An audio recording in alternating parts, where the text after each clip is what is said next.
What is hell? Today on the show, I have on a special guest. His name is Michael Jones. You probably know him from the YouTube channel Inspiring Philosophy. Michael's goal at Inspiring Philosophy is to create the world's largest video library for apologetics. So if you've ever had a question about God, Jesus, the Bible, Michael's goal is to put it into a video format and give you a detailed answer, and he does an amazing job over there. If you've never checked out Inspiring Philosophy, please go over there, become a subscriber, like those videos, share them all over the place because they are awesome. And if you can, become a patron supporter of Michael. He's trying to go full-time right now. I myself am a patron supporter, so you should as well. If you think that looks like part-time work over there, you're crazy. Imagine what this man could do if he was full-time. So please consider doing that for as little as $1 a month. If you enjoy the episode, be sure to like the video, subscribe, leave us a review on the podcast if you're listening. And of course, if you want to watch the bonus segment, 5 More Minutes with Michael Jones of Inspiring Philosophy, be sure to follow the Patreon link in the description below and become a supporter of Help Me Believe. Thanks so much for joining us, guys, and enjoy the episode.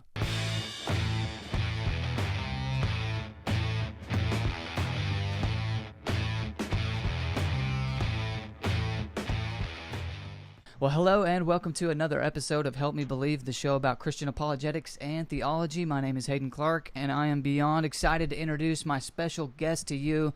You know him from Inspiring Philosophy. He's going around YouTube putting the fear of God into the atheist debaters. His name is Michael Jones. How are you, sir? Good. How you doing? Thanks for having me. Hey, I really appreciate you coming on. I'm sure you got a busy schedule. I am super excited to have you on. I would find it hard to believe that nobody in my audience doesn't know who you are, but if they don't, if you don't mind giving us a brief introduction. Yeah, I run Inspiring Philosophy Ministries. It's we run basically a YouTube channel where we create videos trying to answer every apologetic question out there in a video form. And he does an excellent job. If you've never been over there, I'm going to leave a link in the description below. It's mind-blowing how thorough Michael is with his videos and how effective his ministry actually is. He's trying to go full-time right now. I personally am a patron supporter, and so you got my stamp of approval, and you should definitely, I'll leave a link to his Patreon page in the description as well, and you can go over there for as little as $1 a month, guys. And let me just give you, and I hope Michael doesn't mind me doing this, it's public information, but let me just give you a reason to do so. And honestly, I think this sealed the deal for me wanting to become a patron supporter of Michael. This is, the other day I did something that you should never do on YouTube, which is read the comment sections. But for any atheists out there thinking about jumping in the comment section, I just want you to know that I live for that, so please comment. I'm just kidding. But anyway, this I found in one of Michael's comment sections. It was from his video that he did on the evidence for the resurrection. And this is an atheist commenting saying, "Holy crap. I think this video just made me, an atheist of 7 years who left religion, believe in Christianity. I'll be doing more research, but so far the evidence is damning, in my opinion." And then I even kept scrolling because I'm crazy, and I found the same person comment a second time at a later date. I can't tell the difference between the time here, but his second comment, or her second comment, it says Mr. Game, so I'm guessing his comment says, "I just thought you might like to know I am fully a Christian now. I can't help but thank you for helping me on my journey to regain my faith. You do wonderful work on an internet dominated by atheists. God bless you." Man, that about makes me want to choke up. I don't know about you, Michael, but that's incredible, isn't it? Yeah, it's really good to know that all the work that goes into the videos actually pays off eventually. Yeah. So yeah, I've done a couple comments like that. Usually about one a month, something like that. Yeah, that's incredible. Getting into this apologetic stuff, sometimes it feels like, you wonder if it's actually making a difference. And, for me, even if it, people say as long as it helps one person, then it's more than worth it. And, of course, that's true. But for me, sometimes I just wonder, am I even helping one person? You know what I mean? Mm-hmm. So it's great to hear that. And again, to the audience, I can't stress enough, it's a very important work, and that just goes to show how important it is. So go support Michael, at least subscribe and share his videos and things like that. But if you can, become a patron for $1 a month. Now, how in the world do you study so much? Because I watch these videos of yours, and they are so thorough, and I'm just wondering, are you reading all day long? What are you doing? Oh, no, not all day long. I have to edit videos. Yeah. So, no. I do read a lot though, and Yeah, I encourage other Christians to read a lot. for sure. I'm able to read now more now that I'm part time, which does help. But I mean, like I always tell Christians, a basic just mathematical formula when it comes to that. If you just read 10 pages a day, Yep. in 1 year you'd read 3,650 pages. I try to read about 30 to 40 pages a day. Yeah. So I mean, I'm reading about 10,000 pages a year, and I've been doing this for a couple years now. So I mean, it builds up over time. Sometimes I will read 50 pages a day. Sometimes I've read entire books in one day. I remember Yeah. when I read J.Z. Smith's book, Divine Drudgery. I read that in one day. So I mean, it depends. But I encourage Christians to just try to read a little bit every day. And if you do that, in a couple years you'll have a wealth of knowledge you didn't realize you were capable of having. Yeah, for sure. And I think at least in my own personal experience, it kind of grows. Your desire to keep reading and reading more will just grow exponentially. So that now, like, I'm on a schedule now, which is something I don't do. But like, in the mornings I read this much about the resurrection and New Testament studies, and then later on during the day I read this much about kind of like philosophical arguments for the existence of God. And I've just kind of got it categorized like those are the two biggest things. If I can argue for God and for the resurrection, I'll be good to go. And so I've kind of I don't know what you want to call that. That's how I've scheduled my reading. But come up with some sort of, anything is better than nothing. So just get started. And, of course, you can go over to Inspiring Philosophy and look in the descriptions for some links to some good books. So you can definitely do that. I brought Michael on to talk about something that he recently made a very, or I don't know if it was recently or not, but he made a video that was very thorough on the subject of hell. And so we are here to talk about what in the hell is hell. And so that's what I brought Michael on to talk about. So, Michael, what is hell? Well, I mean, that's a very complicated question that needs to be unpacked in several different points. And this is what I do in the video. When we think about hell, a lot of people will think a fiery pit, some sort of furnace that people are sort of thrown into, and they're being tortured by fire for eternity. I would say that's a caricature of what hell really is. The Bible talks about fire and hell, but I'm pretty sure, and the majority of theologians I've read would agree, that's meant to be metaphorical. Yeah. There's not really literally fire in hell that could power a steam engine. Sure. I mean, that wouldn't make sense because it's where souls go, not physical bodies. And if it was some sort of physical fire, once the body burns up, I mean, what, is it going to just keep regrowing? I mean, it gets a little convoluted. Yeah, can fire hurt a soul? I don't know. It's just kind of like how many angels can dance on a ballpoint pen. I don't know. Right. So, I mean, even very conservative scholars like, Jerry Walls or Wayne Grudem will note the fire in hell is probably metaphorical. But it's metaphorical for something far more important and can be far more damaging. So I argue, and as other theologians argue, is that what hell is it's connected with what sin is. Mm-hmm. So we can't really ask what hell is until we first understand what sin is, because hell is a consequence of sin. Now people think, oh, well, you sin, you get thrown into hell. Well, not really. Sin is more like, hell is more like a direct consequence of sin instead of it being an indirect consequence. Sure. So what is sin? How should we understand sin if it's going to inform how we think of hell?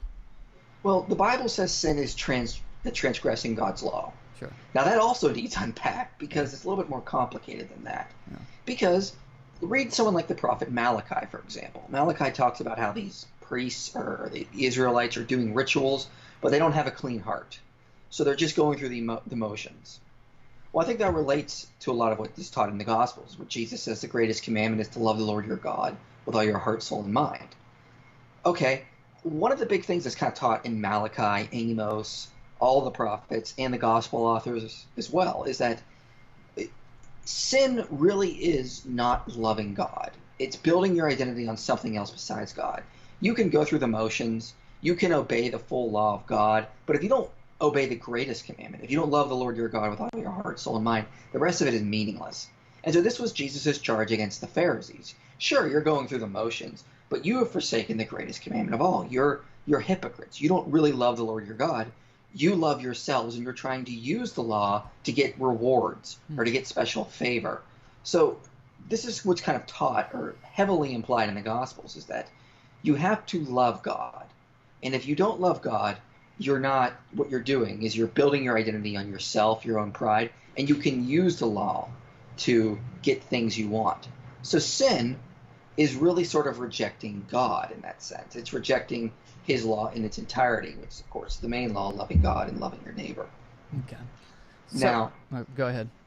oh yeah, now, if that's what sin is, and it relates to hell, we can sort of see where hell starts to come in. Yeah. Because when you reject God with that, and you start to focus on your internal pride, your internal self, what rewards you want to get, what you can build for yourself, that's what starts a spiritual fire in you that will need to be put out eventually, or it will consume. Mm-hmm. Is there anything that you could find in the scriptures that would hint that this fire is supposed to be understood as this internal thing that you're describing? Other than just like you were talking about, I mean, other than just using reasoning to say, well, it's not real fire because it's not going to burn a soul. That makes perfect sense, and I'm fine with it. But was there anything exegetically that might make you think that? Well, I mean, there's two places I can go to. Sure. Okay, so first, I mean, one of the main passage I rely on is the parable of the rich man and Lazarus. And in this passage, he says he's in anguish in this fire. So, for example, Darrell Bach, in his extensive commentary on Luke, will note that what's the actual Greek language here denotes more like mental anguish. Okay. We also should, dissect this parable a little bit. People that are literally on fire cannot have a conversation like the rich man. Yeah, exactly. He's offering counterpoints and rebuttals, and he's understanding their argument. People don't reason very well when they're on fire. Yeah. Right. He would be screaming. I mean, he would not be able to make any arguments. Another good verse is 2 Thessalonians 1:9. They will suffer the punishment of eternal destruction, away from the presence of the Lord and from the glory of his might. Now, I bring up this verse for one reason. One of the ways God punishes throughout the Bible is either death or exile. Yeah. So this is what this verse is sort of getting to. They're exiled away from the presence. So God is not the one there torturing them because they're outside of his presence. Right. Their punishment is their eternal destruction of, it doesn't really say, but other places in Scripture would imply it's their own fire that's slowly destroying them because it can't be God that they're away from his presence. Okay. So I think one of the things that's hinted throughout Scripture, the same in other places like Revelations and whatnot, is that they're doing it to themselves. Yeah. So that's why I connect it to sin, because sin is when you build your identity on something else besides God. And if that goes on forever, that will slowly destroy you. It will slowly eat you up. It will slowly get worse over time. Mm-hmm. And that's what hell is, technically. Yeah. I mean, are we psychologizing this, or is there actually going to be an ontological existing place called hell? Well, sure, I think there will be a place. But I think it's like, it's, as Paul says in 2 Thessalonians, it's outside of the presence of God. But these people go there because they want to go there. Yeah. I mean, as Dan Barker said in a debate one time that if God exists, he would tell him to go to hell because he doesn't want to be around God. This is what Christopher Hitchens said: is that I don't want to be in a celestial North Korea praising the dear leader every day. Yeah. Okay, well, he would if he when he died and he woke up, he would have just wanted to be outside of the presence of God. So now these people leave the presence of God, and what happens to them? Well, if you think of someone like a drug addict as an analogy, the first time they get high, they're not addicted. It feels great. It's wonderful. The second time they get high, it's not so great. The third time they're starting to get addicted, and it's not as great, and they need more of the drug now to get the same feeling of high. If that goes on forever, it won't be long before there's nothing of them left. There's no joy left in what they've built their identity on. If you build your identity on your own ego, for example, you need to keep doing more better things to sort of build up your own ego. And over time, you need the high of feeling your own ego gets less and less, even though the more you might be doing to try to build it up. Okay. So that's what hell is. Hell is this sin inside of all of us. This idea to want to be our own gods, to be our own masters, that goes on forever, and it slowly disintegrates us, slowly destroys us, much like the same way what happens to a drug addict.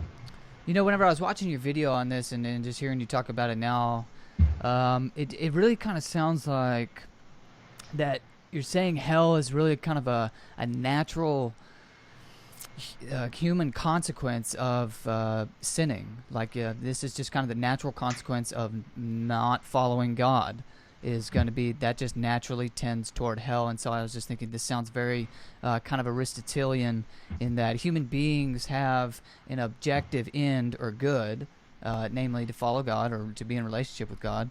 But they also have the freedom of the will to aim at whatever they please. You don't have to aim at following God if you don't want to. And if you aim at anything less than God, you will end up in your own personal hell. Does that sound right? Right. And a lot of theologians have talked about sin is kind of more or less defined in the Bible as missing the mark. Yeah, perfect. So Yeah. you're missing the mark when you sin. You're not, and your aim should be God, but if you sin, you may be aiming for yourself. You're missing the mark. It's generally what sin means. So, yeah, that's exactly right. And, of course, Thomas Aquinas argued for similar ideas because he was building on a lot of the ideas he saw in Scripture, that hell is just what naturally results if you are left alone without God long enough. Yeah. It's torturous. It's horrible. You'll slowly hate yourself. You'll hate everyone around you. It'll be wailing and gnashing of teeth. But that's not from fire being inflicted upon them. That's their own fire inside of them that's slowly destroying them. Whereas the God of love has been trying to call them out of that. Yeah. So, yeah, this whole, why would God send people to hell then just kind of goes away. Yeah, it's not, as C.S. Lewis says, it's not a question if God will send people to hell. In every one of us, there is something growing up which will be hell, unless it's nipped in the bud.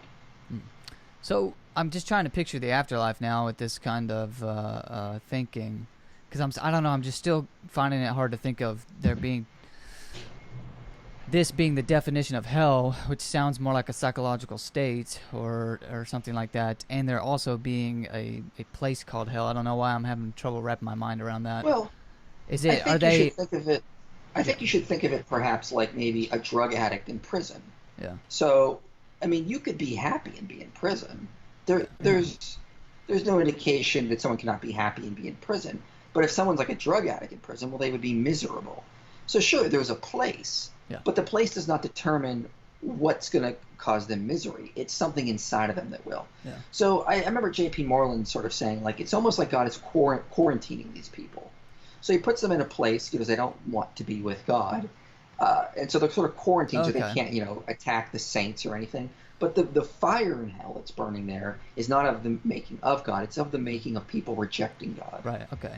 So I see, okay, so this, I'm just trying to conceptualize it for myself. And what makes sense to me, at least from what I'm hearing you say, is God is ultimately going to give you what you want. And if there are people who want to live for eternity apart from him, well, then he kind of has to create a place for them to go apart from him.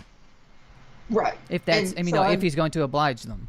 Yeah. Yeah. The interesting thing is that in Christianity, in the end, everyone gets what they want except for God. God wants wants that none should perish.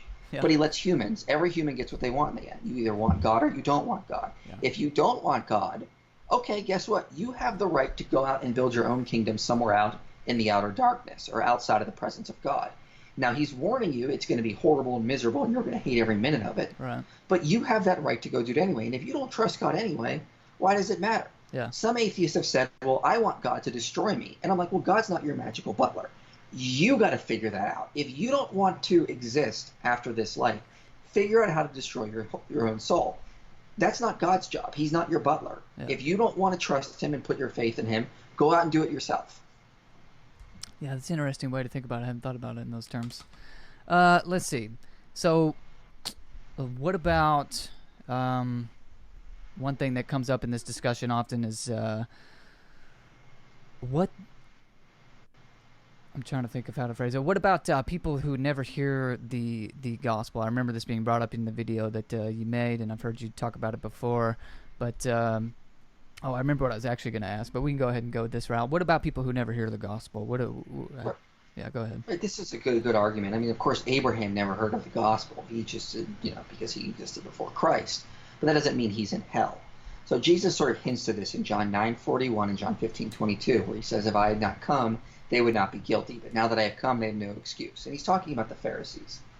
So that implies right then and there that people are not sent to hell for lack of information, because they had not known. so they're not guilty. So that needs to be taken into consideration. Now, if God is omniscient, he knows the hearts of every person, and he knows who will truly accept him and who will truly not.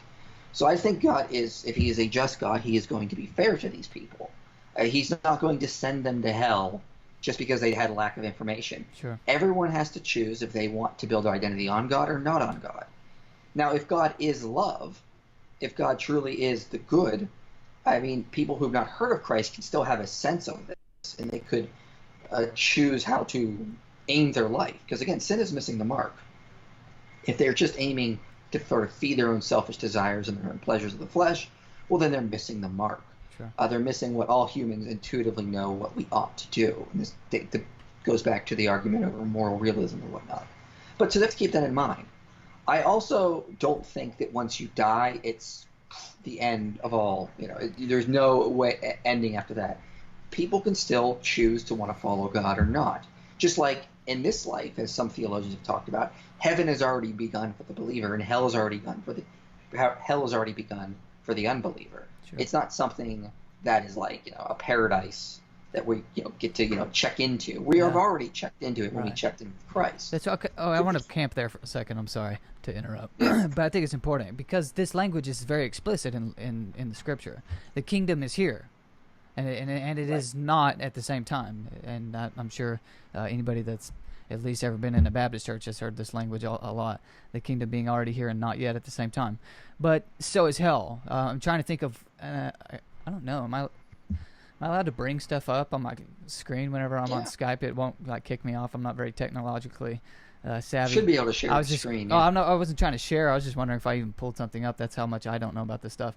But I think I got it memorized. There's a scripture in I think it's in John 3 or something where it says if you have rejected the gospel, if you've rejected God's love, then you're, in some sense, you're already stand condemned. You're already condemned. Is that kind of what you're getting at? Basically, yeah. Now, people could change their mind after that and then accept the gospel. That happens a lot of time. So I would just simply say that after someone dies, it's very unlikely at that point in their life that they would change their mind. That's why people that in hell probably are going to stay there, and people that in heaven are probably going to stay there as well. There's not a lot of switching going on. Now, I mean, you could also think of someone like Satan. Satan was before the presence of God and switched. Yeah. So I don't think you can't switch sides after death or when you're before the presence of God. I think that's another caricature version of the way people think of heaven and hell. It's not like, now that you're dead, you're stuck here forever, and people are climbing up the sides trying to get out. I think that's what, if God saves us in this life, if we're climbing trying to get out, if we have that sense as well, if you're thinking about that kind of analogy, I don't see why it wouldn't be impossible after. It's probably just very unlikely, because at that point the soul is probably disintegrated to the point where it wouldn't accept regardless. So in that sense, there is the capacity for sin in the afterlife. Well, of course there is. I mean, Satan sinned in heaven. I mean, of course there has to be. Yeah. Okay, so how does this all figure in with the new earth and the new heaven? How do you see this relating to whatever heaven is like, and that's and hell is like? They're not going to last forever, are they? We're coming back. Well, yeah, I mean, exactly. We are. N.T. Wright calls it this. It's life after death. So when we die, we're going to be with Christ, which we will call heaven. But that's not the end goal, because we're going to be there waiting for the resurrection to begin. And when that happens, that's kind of the point. That's kind of like God saying, well, at this point, no one in hell is ever going to want to get out, regardless of what I do. So let the resurrection commence. And you can sort of think of it in sort of like that kind of timeline kind of situation. And then we sort of have eternity on earth in this universe. And my speculation is that what we will do is we have a giant universe. I think the goal will be to turn the entire universe into Eden. I think people talk about, why is the universe so big? Well, I think it's there waiting for us. We just haven't reached our final goal or our final capacity yet. Yeah. So that's what I think is going to be with regards to the resurrection, because that's a very important part. We're meant to be on this earth, on this plane of existence. We were not meant to sort of spirits floating around without bodies. Bodies are very essential to the Christian worldview. So we will return in full glorified bodies to exist in this realm and turn the whole universe into Eden, which also means animals will be in heaven technically, because who are we going to rule over in the resurrection? Are we just going to be by ourselves? I don't think so. I think there'll be plenty of animals. Yeah. What about Andy, my beagle? Is he gonna be there? I don't know. I'm just messing with you. Yeah. Yeah, this is all very interesting stuff. What about this idea? Okay, so you're saying you might be able to switch sides in the afterlife. Purgatory seems to be a thing that comes up. What are your thoughts on this? I mean, I think if people, or depending on how people define that, I'm open to the idea. I mean, even Protestant theologians like Jerry Walzar, I don't think of it in terms of like how Dante describes purgatory. Right. I think it's more like it's sort of like the state prior to total sanctification. Yeah. So once we die, we're kind of being sanctified right now. I don't think that magically is finished at death. I think we still need to continue to be sanctified. So you can think about that kind of state as sort of like a state of purgatory.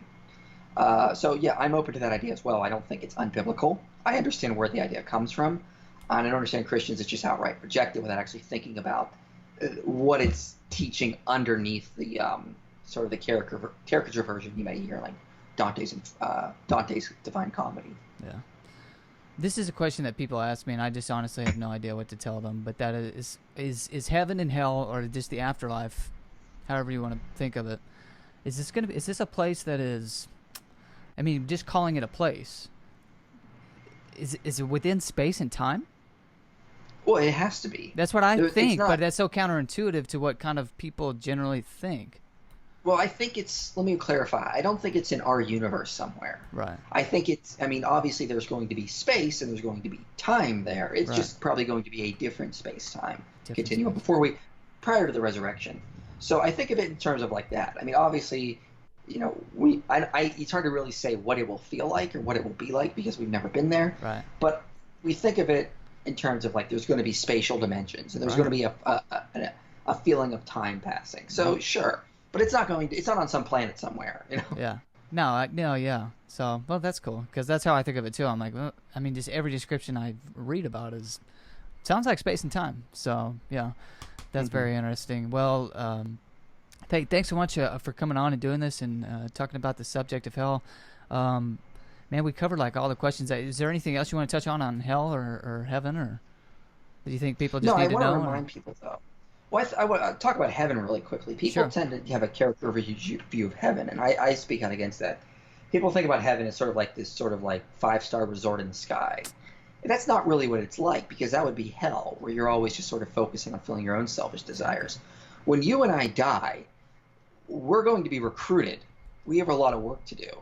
I would suggest that the saints on the other side are still hoping and praying and working with the angels as well to sort of bring sanctification and salvation to the earth in whatever capacity that is. I'm not sure what it actually is because, of course, I've not been there. But I think there is still some of that going on. So when we die, we have work to do as well. I don't think it's just simply, oh, well, you're done. Now you're in your retirement phase. No, it's not. It's a reward, but the reward is more work. It's just more work closer to Christ because Christ is the reward. And when we're close to Christ, we want to be like Christ. And Christ didn't stop working. So when we're close to Christ, we're going to keep wanting to work with him to make the universe better, to make the hearts and minds of all people living today better. Yeah. I think this is so weird, but I think a lot of Christians, I don't know if they really want to go to heaven because of this mischaracterization, this caricature that you're describing is so pervasive in the church of people thinking we're going to go and turn into some fat little guy sitting on a cloud playing a harp, and we're just going to sing all day long. Which would honestly be hell because I can't sing very well, but I really think that they're probably thinking in their head, yeah, you know what? I don't really even want to go to heaven. I don't even know. Well, think of it like this: when you were a kid, you may have thought about things you do now as boring. Like, why would you want to sit and talk about something like this? Oh yeah. Because kids don't like to do that. They want to watch cartoons or play Legos or whatever. So you could think, well, that sounds boring. What adults do? Adults listen to NPR or drink disgusting alcohol, which is horrible as a kid. But when you get to the phase of an adult, you're like, well, I actually enjoy these things now because your brain, your mind has changed. The same thing will happen when we're in heaven. We'll have matured to a whole new level that the things we thought would be boring are actually quite wonderful there. So I think worshiping God is going to take on all new degrees that we did not expect now. Yeah, for sure. And I mean, they also seem to have the impression that we won't be doing anything. But I try to tell people whenever this comes up, like, what we already discussed, which is, the end goal is to get back to, is really to go back to the beginning. It's like Back to the Future, the other way around. Like, we're trying to go back to Eden. Back to Eden. You know what I mean? That it begins in. I mean, the Bible literally begins and ends in the garden. And so, if people ask me what's heaven going to be like, I'm like, well, you could ask that, but the end goal is going to be Eden. So why don't you just go study Genesis 1 through 3 before the bad part, and that's kind of what it's going to be like. Is that pretty accurate, you think? I think so, yeah. I think very much it's going to be, one of the ideas in Genesis 1 is he tells humanity to subdue and rule over the earth. Sure. So obviously that implies humans have a job to do. They need to go out and they need to tame nature. And I think that's what we're going to be doing. We're going to start by turning this whole earth into Eden, every inch of it. And then God's going to be like, all right, get on to Mars. And then when you're done, Venus is waiting. And so, we have a lot of terraforming to do in some sense. So I would suggest that our goal will be to turn the whole universe into Eden. Well, that would be fun. I mean, the astronauts and all the scientists ought to love that. I don't know why they're so against us. They should be on our team. That's what we're going to do. We're going to give them eternity to do it. Right now, they don't have enough time. They don't have enough time to ever see it. But, Exactly. So if you're an atheist Christian, an astrophysicist or whatever out there, there's you some motivation to convert right there.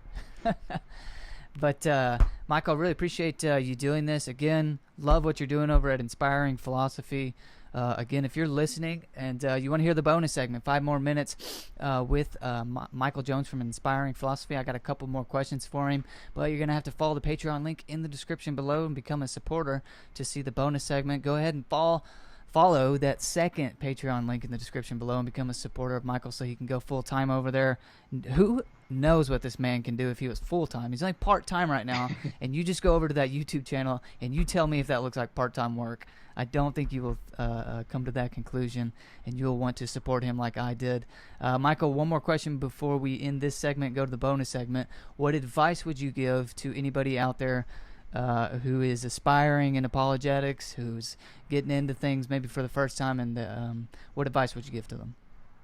Do it, but do it for the right reasons. I have come across apologists who've said things to me in private that makes me worry. They're like, I wish I don't have enough money and it kind of bothers me, and I think God should be giving me more money because I'm serving him. I don't do this for the money. I really don't. I did it for so many years. I mean, I only started collecting ad money on my channel this past year because I just didn't care enough, because that's not what my goal was.